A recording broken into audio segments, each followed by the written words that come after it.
Philippines, and hello Billy from Province State University.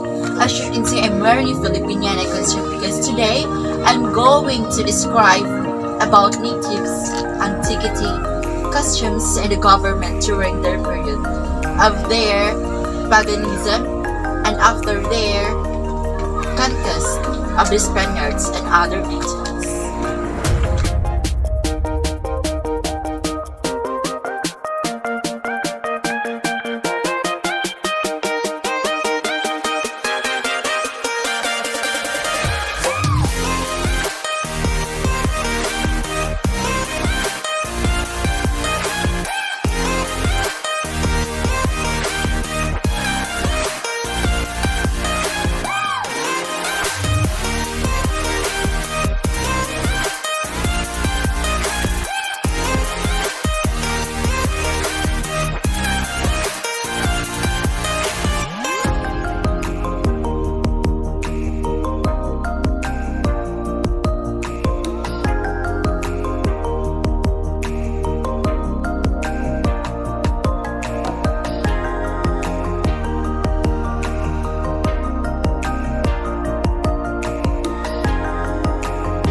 Before the Spaniards came to the Philippines, the people lived in small town called barangays.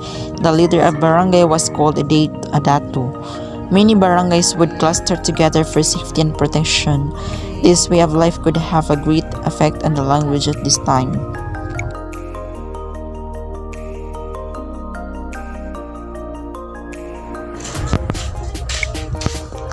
Mano po or gestures, a way for young people to greet or say goodbye to the elderly. It is a way of giving respect to the elders at the same time receiving blessing from them. Bayanihan. It shows the spirit of communal unity or effort towards this particularly aim. A most common example of this is carrying the bahay kubo or hut of the people to be put in a different location without asking for a return. Hospitality. Filipinos are one of the most hospitable people that you can see anywhere. Foreign visitors of the country are treated with utmost respect and give their best to entertain them.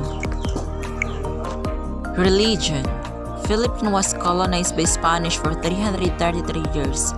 The Spaniards' habit of going to church and praying imprinted on Filipinos' culture. Filipinos are firm devotees and great believers of Catholicism. The nation, in fact, is one of the predominantly Roman Catholic courtship. Filipinos are very romantic people. Harana or serenading is the most famous way of courtship to show serious intentions of the man to the woman. This is done by a man who will sing a love song at the front of the house of the woman. He is usually accompanied by his male friends. Fiesta. This is a celebration of every town and city in the Philippines to commemorate their town's patron saint for their blessings. The celebration is done through dancing, singing, sport activities. Filipino Christmas. It is considered as the longest holiday celebration in the Philippines, starting at the month of September or the Bear month.